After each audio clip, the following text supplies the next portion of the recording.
krajine, kde kdysi bylo moře, dnes žijí lidé. Nedaleko Rakouska vznikla po Andrejovi Babišovi již druhá slovenská komedie. Let's go! Kdy a kde vznikl kdysi nápad na Cuky a Luky? To bolo strašne dávno. To bolo strašne dávno. My sme na Slovensku vlastne vznikla taká relácia s skečou Credence, kde nás vlastne dal Dano Dangl dokopy so Zuzkou, lebo predtým sme sa veľmi pracovne nestretávali.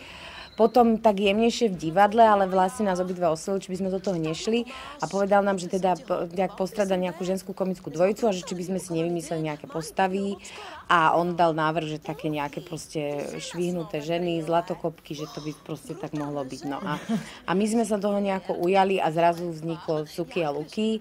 A keďže to malo na Slovensku taký celkom že aj úspech, tak vlastne to začalo žiť svojím životom a zrazu sa toho nevieme zbaviť. Som si dala urobiť plastiku.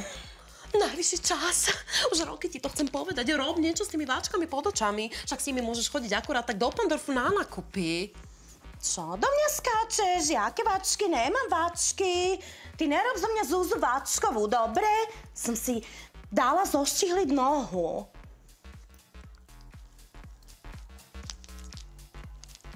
Ktorú? No však túto jednu. Len jednu? Mali 50% zľavu na jeden kus. No nechoď potom, keď to bolo také výhodné. Ale jaká ponuka? No a nebudeš v tom nejaká nesumerná? Čo? Hneď skáčeš do invalida. Však aspoň vidno ten rozdiel pred a po. Ale jaké vychytrále, ty mrzka. A tu inspiraci teda sbíráte na bratislavských ulicích? Nejenom. Ani nie, tak my sme vlastne prvýkrát spolu takto začali ako keby, lebo same si to aj píšeme, ako vlastne aj tento film. A sme si tak prvýkrát sadli a sme aj tak jedna od druhej možno aj rozmýšľali, že či nám to pôjde spolu, alebo ako to budeme písať. A sme si to tak začali chystať a veľmi skoro sme, alebo rýchlo sme si uvedomili, že ako keby asi sme tak jedna pre druhú stvorené, že nám to veľmi dobre sa nám ľahko písalo. Mali sme nápady, nás to tak ako keby tešilo. A ja si myslím, že ani jedna sa z nás nepohybuje v takom prostredí, ani veľmi ľudí nepozná z tohto prostredia. My sme skôr ako keby ich snažili dať do takého nejakého uhla, ale nech sa vyjadrujú proste k architektúre, k daňovému priznaniu, k materstvu, k hoci čomu, ale takým tým ich štýlom, ale nepotrebovali sme vyslovene ako keby sa zoznamovať hlbšie s tou komunitou. Proste sme si to vedeli tak nejak, že čo by možno pravdepodobne mohlo byť a s absurditou my nemáme problém ani jedna, ani druhá, keďže máme dosť absurdné aj životy a všetko vlastne okolo nás, tak sme si to tak nejak začali ako keby vytvárať, že čo by mohli povedať, ale nie z toho duchu, že musí to byť zlatokopka, je nejaká vytretá, ale aby to bolo proste také ako keby absurdné a nejaké také iné zmýšľanie trošku. To je právě na tom strašně pěkný, že vlastně že dvě ženy spolu dělají humor. A humor, jak jsem zmiňovala, tak podle mě nesmírně chytrej. Jdete na to strašně dobře, já se u toho vždycky bavím a jak už jsem říkala i všichni kamarádi. Bylo to třeba mělo to větší ohlas i kvůli tomu, že všichni si řekli, wow, tyhle dvě baby si prostě ze sebe umí udělat legraci a jdou do toho úplně naplno. Ja si myslím, že to bol taký balíček, že my sme aj vizuálne ako keby podľa mňa od začiatku pôsobili tak nejak ako keby komicky. Dokonca Peťka v prvých dieloch si dokonca ešte vypchávala pusu, si dávala takú vreckovku, podornú peru, len nemohli sme hrať, lebo ja som sa tak smiala, že sme to museli zrušiť, tak potom, lebo my si same tie pusy malujeme. A ten divák podľa mňa ako keby aj také tie naše tie najväčšie hlody alebo také tie vety, ktoré sme aj hovorili vo viacerých skečoch, vznikli ako keby dosť skoro a podľa mňa sa tým ľuďom ako keby zapáčili a chceli vedieť, či to zaspovieme alebo v takej nejakej ďalšej situácii. Čiže podľa mňa od začiatku to bol ako keby taký balíček, že sme vyzerali absurdne, hovorili sme absurdite, boli sme v absurdných situáciách a celé to tak nejak zapadlo do seba, ale my sme teda vôbec netušili, že to ako keby až takto klikne. A hlavne sme chytili aj ako keby detského diváka a podľa mňa ten nerieši ani, že čo je za tým. My samozrejme, že keď niečo povieme, tak ono to má tú druhú, tretiu rovinu a buď si to človek tam nájde, alebo si to nenájde a teší sa, že len dve afektované kačice proste si tam akože niečo hovoria, nejaké absurdity. To je pravda, to asi to moje 12-letý dítě zatím nechytá, to se bavím já skvěle, že si to posouvám do těch dalších rovin. Tak ale tam je aj super to, že oni ako keby je tam veľká tá autorská sloboda v tom, že my sme si ich My sme si to veľmi zjednodušili tým, že oni naozaj môžu povedať hocičo a hocičo s hocičím spojiť.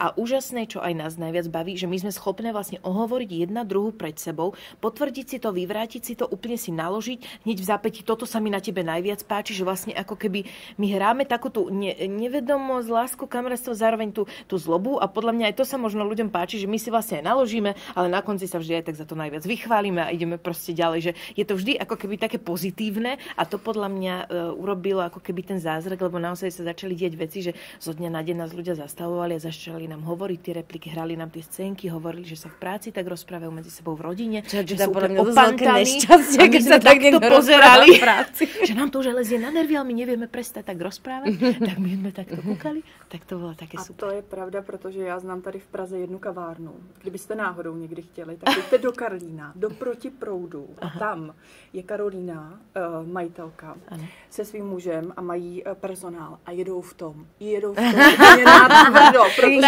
já mám tu kamarádku Zuzanu, tu Slovenku a my tam dost často chodíváme na skleničku. A toto jsme prostě jednou se to nějak propojilo a teď najednou z toho bylo, že vy znáte Cuky Luky, super. Tak jsme to tam prostě dávali všichni úplně dohromady, bylo to super.